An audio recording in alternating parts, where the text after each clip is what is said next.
안녕하십니까. 신동기 인문경영연구소 대표 신동기입니다. 조직 경영을 위한 인문학과 리더십의 만남, 인문경영으로 리드하라.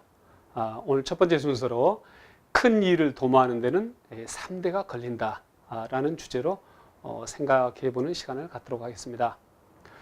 정치나 기업에서나 새로운 CEO 또 대통령, 장관이 이 자리에 이렇게 들어서게 되면은 굉장히 많은 계획, 그다음 큰 포부를 밝힙니다.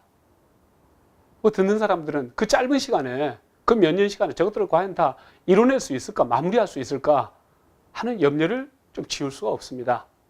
나중에 시간 지나고 보면은 과욕인 경우가 굉장히 많습니다.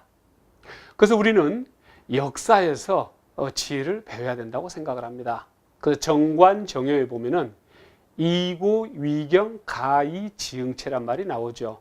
이고 애것으로서, 위경 거울을 삼으면, 가이 지흥체 앞으로의 흥망성쇠를 알 수가 있다는 이야기죠. 그래서 우리가 역사에서 어떤 조직 경영의 지혜를 배워야 되는데 큰 성과를 내는 데는 상당한 시간이 걸린다는 이야기죠.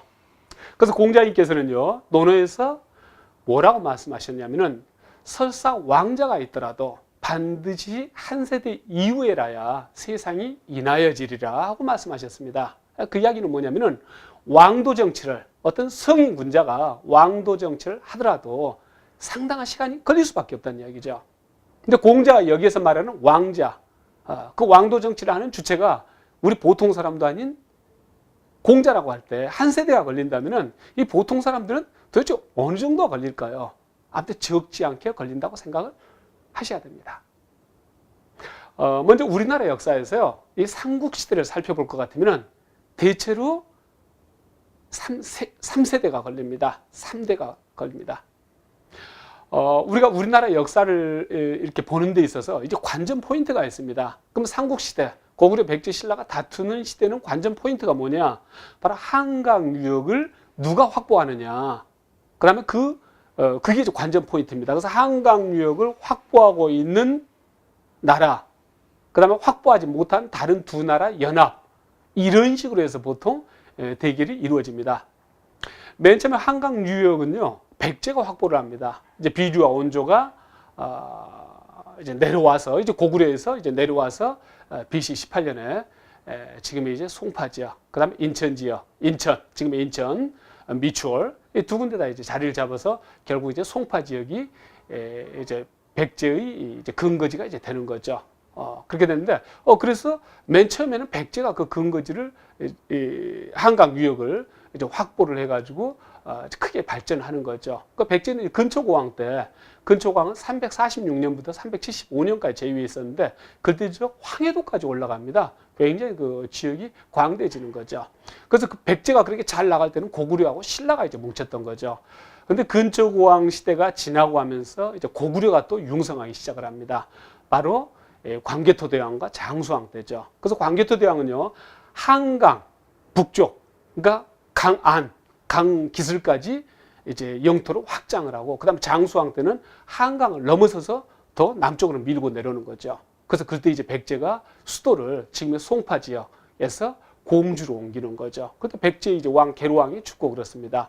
그래서 그 광개토대왕부터 장수왕, 그 기간이 391년부터 491년까지입니다. 근데 장수왕, 굉장히 오래 살았던 왕이죠. 그래서 또 장수왕이라고 이름을 붙였던 거죠. 그 100년에 걸쳐가지고 고구려가 그 성읍을 이루는 겁니다.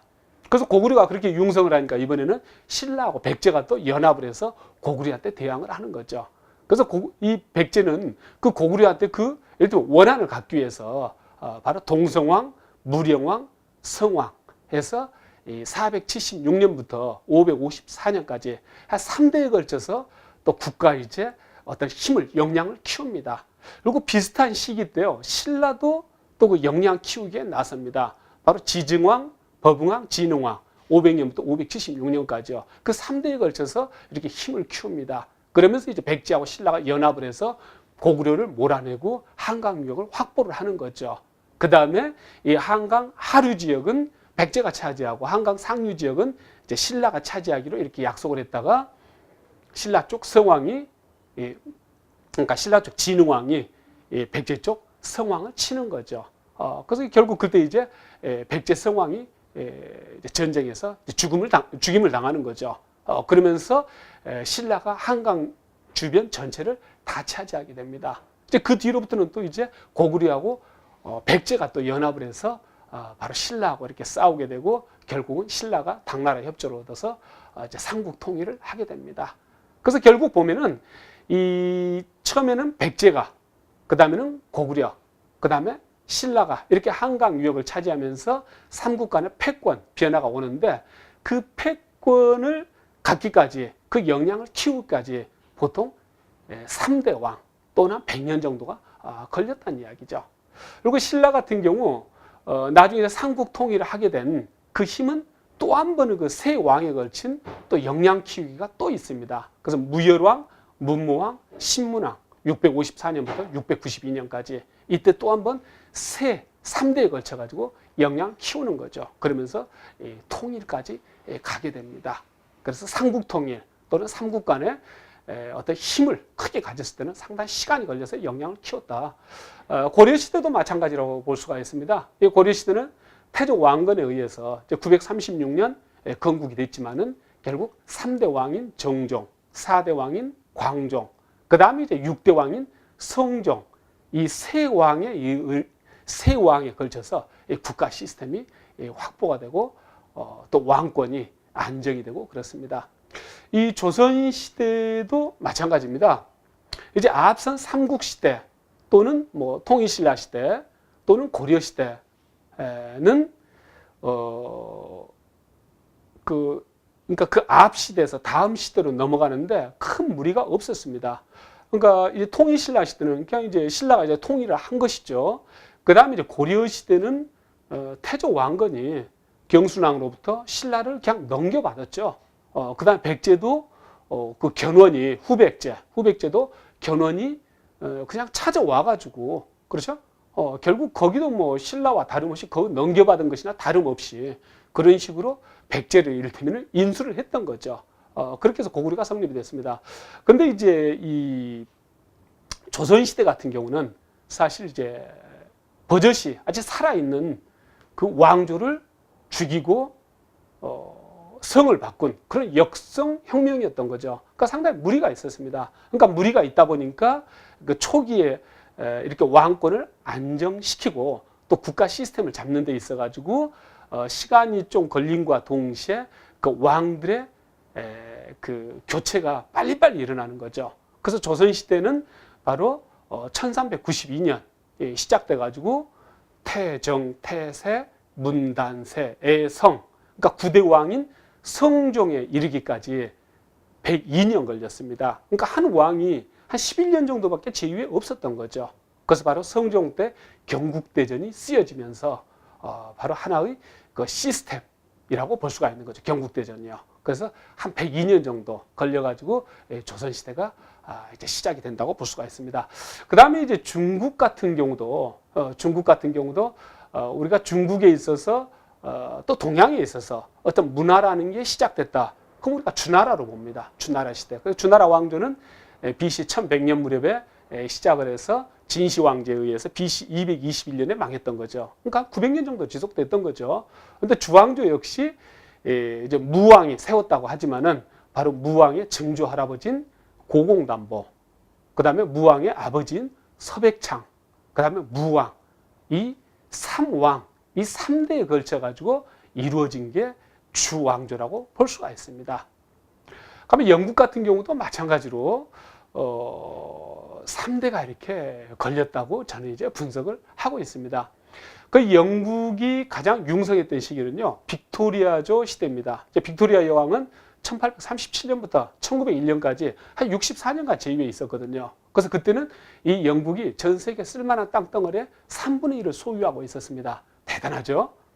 우리나라가 남북한이 합해서 한 22만 평방킬로미터입니다. 영국이요, 24만 평방킬로미터밖에 안 됩니다. 그렇게 큰 나라가 아닙니다. 근데 그 정도 나라가 전 세계 쓸만한 땅덩어리의 3분의 1을 지배를 했었다는 이야기죠. 빅토리아 시대 때요. 그렇죠? 근데 그 역량은 어디에서 나왔느냐? 결국 그 역량은 이 1485년 바로 백년 전쟁과 그 다음에 30년 전쟁, 장미 전쟁이라고. 이제 백년 전쟁은 영국과 프랑스가 싸웠던 거죠. 영국이 졌습니다.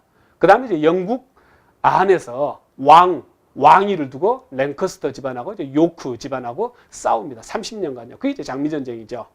그래서 그 전쟁이 끝난 게 1485년입니다. 그 1485년 전쟁이 끝나고 헨리 7세라는 인물이 왕위에 오릅니다. 그 다음에 헨리 8세, 그 다음에 뭐 에드워드 6세, 메리 왕 이렇게 있는데 그 두 사람은 굉장히 제위 기간이 굉장히 짧습니다. 잠깐 스쳐갑니다. 그 다음에 이제 등극하는 왕이 누구냐면은 바로 엘리자베스 1세입니다. 그래서 엘리자베스 1세 때 그 당대 유럽의 최강대국인 스페인의 무적함대 아르마다를 바로 쳐부수는 거죠. 그래서 스페인의 아르마다를 그 바다에 수장시키면서 엘리자베스 때 그때부터 영국이 어떤 유럽의 저 변방의 조그만 섬나라에서 일약 유럽의 어떤 패권 국가로 등장을 하면서 나중에 빅토리아 여왕 시대의 어떤 세계적인 제국으로 성장하는 발판을 마련하는 거죠. 그래서 결국 영국도 헨리 7세, 헨리 8세, 그 엘리자베스 1세 그 3대 왕이 걸쳐서 그렇게 이루어졌다고 볼 수가 있습니다. 그리고 천하통일은요, 더 많은 시간을 또 필요로 합니다. 천하통일을요. 그 진시 황제 같은 경우 BC 221년에 천하를 통일하는 거죠. 중국 대륙을요. 그런데 진시 황제의 그러한 천하통일은요, 사실은 550년이 걸렸습니다. BC 771년에 양공이라는 인물이 처음으로 이제 주나라, 주왕조 천자한테 이를테면 네 땅을 가져도 좋다. 너 땅을 가져도 좋다.